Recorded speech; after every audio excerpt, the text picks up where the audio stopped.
Good morning students. This is the last topic of chapter 1. ठीक है, आज हम पढ़ेंगे बिजनेस रिस्क के बारे में. ठीक है, हमने कैरेक्टरिस्टिक्स पढ़े, एक्टिविटीज पढ़े, डिफरेंट काइंड ऑफ थिंग्स पढ़े अबाउट बिजनेस. हम बिजनेस के बारे में पढ़ा. अब हम पढ़ेंगे जो बिजनेस उसमें अंदर रिस्क किस तरह का होता है.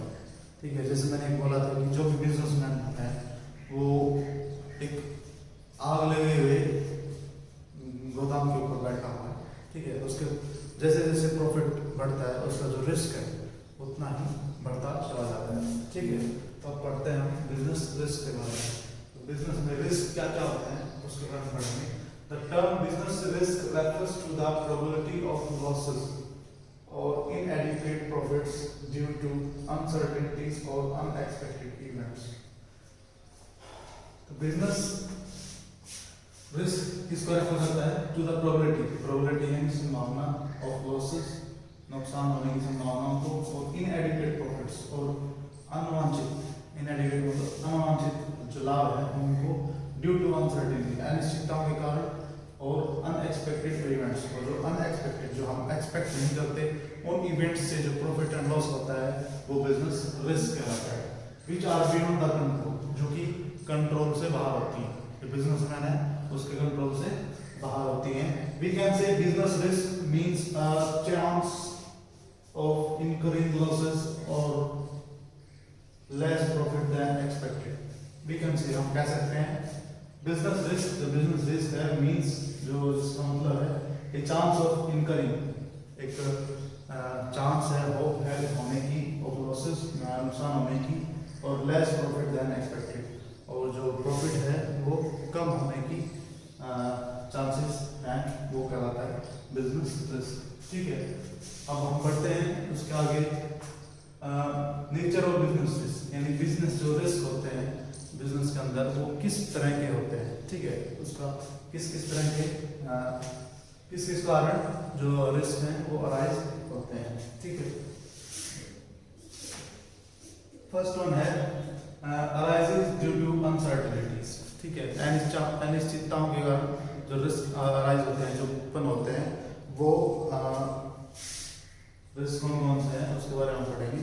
ठीक है, uncertainties means when you are not sure of what is going to happen in future. Uncertainties का मतलब है, निश्चितता का मतलब ये है कि भाई फ्यूचर में क्या होगा, भविष्य में क्या होगा वो हमें नहीं पता. Common example of uncertainties are change in demand.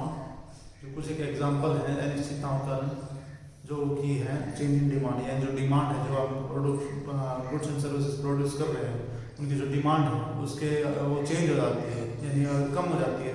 तो क्या है, रिस्क. हम बना रहे हैं बहुत ज़्यादा मात्रा में, लेकिन किसी भी कारण से वो डिमांड कम हो जाती है. जैसे कि कोई हम जो प्रोडक्ट बना रहे हैं उससे सुपीरियर प्रोडक्ट अगर आपको अच्छे प्राइस पे, यानी जो एग्जिस्टिंग प्रोडक्ट है उससे कम दाम में अच्छा प्रोडक्ट मिल जाए, तो आप डेफिनेटली उस जो नया प्रोडक्ट इंट्रोड्यूस हुआ है आपके सामने, आप उसको परचेज करना पसंद करेंगे, ना कि जो पीछे से चलता हुआ आ रहा था उस प्रोडक्ट को. सो चेंज इन डिमांड में चेंज. गवर्नमेंट पॉलिसीज, जो गवर्नमेंट की जो पॉलिसीज हैं कई बार ऐसी हो जाती हैं जिसके कारण बिजनेस को रिस्क हो जाता है, नुकसान हो जाता है. टेक्नोलॉजी, और जो टेक्नोलॉजी इन द सेंस जैसे कोई मशीनरी है, कोई उसका नया वर्जन आ गया है, कुछ नया अपडेटेड चीज़ आ गई जिससे जो प्रोडक्शन है वो और इंक्रीज हो सकता है at a very less span of time. तो वो टेक्नोलॉजी हम अडॉप्ट नहीं करते हैं. ठीक है, तो उसके कारण हमारे जो गुड्स हैं वो कम प्रोड्यूस होंगी और वो एक रिस्क है हमारे लिए. ठीक है, और टेक्नोलॉजी हम कह सकते हैं कि जैसे हम कोई कंपनी है, जैसे एक एग्जांपल लेते हैं हम, पहले हमने देखे होंगे जो टेप रिकॉर्ड्स होते थे उनमें कैसेट वगैरह डालते थे. ठीक है, और उसके बाद फिर आया आपका सीडी आया, सीडी के बाद डीवीडी आया, डीवीडी के बाद फिर pen drive, virtual hard disk आती हैं. ये सब इस तरह के चेंज इन टेक्नोलॉजी की वजह से जो रिस्क क्रिएट हुए हैं, और जो प्रोडक्ट्स हैं, कैसेट्स वगैरह हैं, सीडी वगैरह, डीवीडी वगैरह, आजकल इनको कोई परचेज नहीं करता है. तो ये अनसर्टेनिटीज हैं, अनिश्चितताएं हैं कि भाई आगे पता नहीं भविष्य में क्या होगा और क्या नहीं होगा, इसके कारण जो रिस्क होते हैं वो अनसर्टेन होते हैं. ठीक है, नेक्स्ट है risk is an essential part of every business. जो रिस्क है वो एक essential part of every business, essential part of business. Risk is an important characteristic of business. जो रिस्क है वो एक बिजनेस की महत्वपूर्ण विशेषता है। No business can avoid risk. कोई भी बिजनेस है वो बिजनेस रिस्क को अवॉइड नहीं कर सकता। ऑल्दो डिग्री ऑफ रिस्क में बी वरी, ऑल्दो यद्यपि, लेकिन जो रिस्क है वो या तो कम हो सकता है या ज़्यादा हो सकता है, लेकिन रिस्क होगा। Risk can be reduced but can not be eliminated. Risk को जो है वो कम किया जा सकता है, उसको अलग बिजनेस से नहीं किया जा सकता। रिस्क जो है प्रॉफिट एंड रिस्क, हमने एक कहावत सुनी होगी, profit and risk. Profit and risk दोनों एक दूसरे के जैसे ट्रैक होती है ना, लेफ्ट एंड राइट ट्रैक दोनों एक साथ है, रेलवे ट्रैक, ऐसे ही बिजनेस और रिस्क दोनों एक साथ चलते हैं। जैसे रिस्क होगा वैसे बिजनेस में प्रॉफिट होगा, प्रॉफिट जहाँ होगा वहाँ रिस्क होगा। ठीक है। नेक्स्ट आता है degree depends on the nature and size of business. ये जो रिस्क है वो कितना बड़ा होगा, ठीक है, किस तरह का होगा, वो nature and size of business, वो किस पे डिपेंड करता है। जो साइज होता है बिजनेस का उसके ऊपर, ठीक है, एंड जो नेचर है किस प्रकार का जो बिजनेस है उसके ऊपर डिपेंड करता है। Degree of risk depends upon the types of business. जो रिस्क की जो डिग्री है यानी कम या ज़्यादा, वो उस बिजनेस के ऊपर डिपेंड करता है। For example, a business involve in fashion item bears more risk.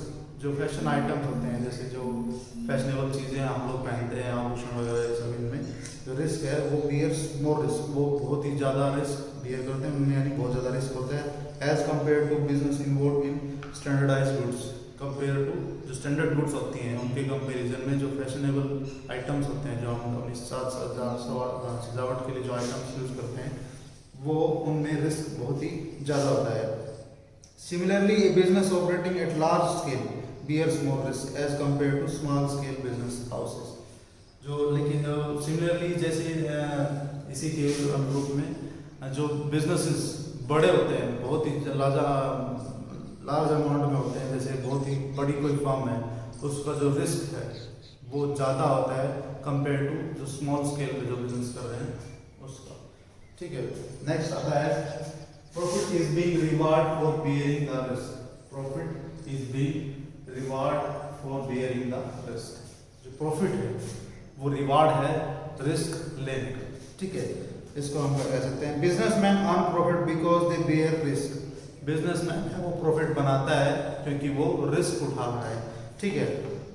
No risk no gain, कोई रिस्क नहीं लेगा तो कोई फायदा नहीं होगा। Larger the risk more the profit, larger the risk more the profit. जितना रिस्क बड़ा होगा उतना ही ज़्यादा प्रॉफिट होगा। And entrepreneur bears risk with the expectation of earning profit. जो एंटरप्रेन्योर है, जो बिजनेसमैन है, वो रिस्क लेता है पैसा कमाने के लिए। ठीक है। तो ये थे nature of business, nature of business risk. ठीक है। इसके बाद आता है causes of business risk. Next है कॉजेज ऑफ बिजनेस रिस्क। इसके सब पार्ट्स हैं, natural causes, human causes, economic और फिजिकल। अब पढ़ते हैं हम नेचुरल कॉजेज। नेचुरल यानी प्राकृतिक कारणों से जो रिस्क क्रिएट होता है वो। प्राकृतिक कारण हम बता सकते हैं कि जैसे जो प्रकृति है उस पर ना तो किसी बिजनेसमैन का कंट्रोल है, ना किसी व्यक्ति विशेष का कंट्रोल है। ठीक है। जो अर्थक्वेक है आएगा तो आएगा, हम उसको कंट्रोल नहीं कर सकते। फ्लड, बाढ़ है आएगी तो आएगी, हम उसको कंट्रोल नहीं कर सकते। तो इन जो ये फ्लड है, बाढ़ है, आंधी तूफान है, इनसे जो रिस्क क्रिएट होता है वो नेचुरल कॉजेज होते हैं। ठीक है। और इनका जो लॉस है, इनकी वजह से जो लॉस है वो बहुत ही ज़्यादा मात्रा में होता है। सपोज कीजिए कोई कंपनी है, ठीक है, कोई प्रोड्यूसिंग यूनिट है, वहाँ पे बाढ़ आती है, फ्लड आ जाता है, तो सब जगह पानी पानी भर जाएगा और उस पानी से जो मशीनरीज हैं, इलेक्ट्रिक इक्विपमेंट्स हैं, वो डैमेज हो जाते हैं। तो इससे प्रोडक्शन एक तरह से बंद हो जाता है बिल्कुल, और उसको रीस्टार्ट करने में अराउंड 5 to 4 मंथ लग जाते हैं, 6 महीने भी लग सकते हैं, साल भर भी लग सकते हैं। ठीक है। डिपेंड्स ऑन द एंटरप्रेन्योर और द बिजनेसमैन। तो ये कॉजेज होते हैं नेचुरल कॉजेज। ठीक है, जो बिजनेस रिस्क को क्रिएट करते हैं। नेक्स्ट थिंग है ह्यूमन कॉजेज। ह्यूमन कॉजेज यानी वो रिस्क जो ह्यूमन के द्वारा क्रिएट किया, जो एक ह्यूमन बीइंग के द्वारा क्रिएट किए जाते हैं, वो ह्यूमन कॉजेज के अंदर वो रिस्क आते हैं। इसके कुछ एग्जांपल लेते हैं हम, जैसे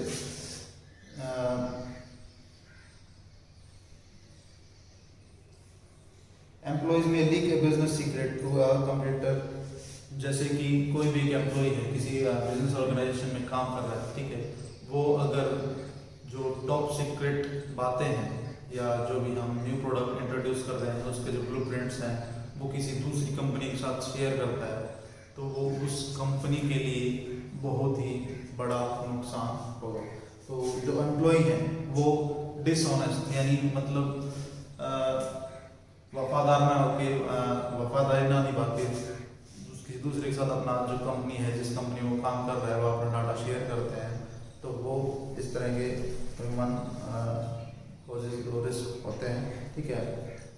द एम्प्लॉय में बी केयरलेस, जो एम्प्लॉयज हैं जो उसके वर्कर्स हैं जो उसमें काम कर रहे हैं, मे बी केयरलेस, वो केयरलेस हो सकते हैं, लापरवाह होते हैं, and may miss handle the machinery, और जो मशीनरीज हैं जो प्रोडक्शन में लगी हुई हैं उनको मिस हैंडल कर सकते हैं, यानी अच्छे तरीके से हैंडल ना करके कुछ अलग कुछ और दबा दिया या कुछ और दूसरे तरीके से हैंडल कर देते हैं, तो जो प्रोडक्शन है वो बंद हो जाता है, और जो रिसोर्सेज हैं जो भी रॉ मटेरियल है जो उस फिनिश गुड्स में कन्वर्ट होना था वो उस तरीके से कन्वर्ट नहीं हो पाता जिसकी मार्केट में डिमांड है, यानी वो बनाना कुछ और चाहते हैं कुछ और बन जाता है, misleading of due to misleading of machinery.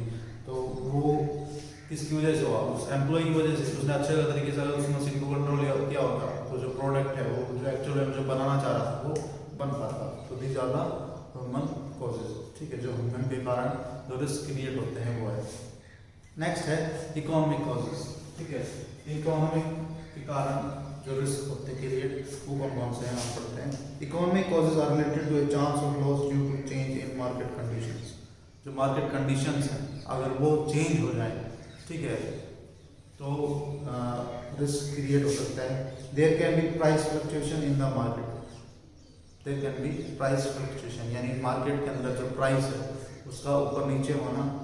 There can be chance change in fashion, fashion में बदलाव होना, ठीक है, टेस्ट में बदलाव होना, ठीक है, प्रेफरेंस यानी प्राथमिकता किस चीज़ को वो जो कंज्यूमर है उसका जो प्रेफरेंस है उसमें बदलाव होना, एंड डिमांड ऑफ कंज्यूमर्स, और जो कंज्यूमर की डिमांड है उसमें चेंज होना, ये सब इकोनॉमिक कॉजेज है। There can B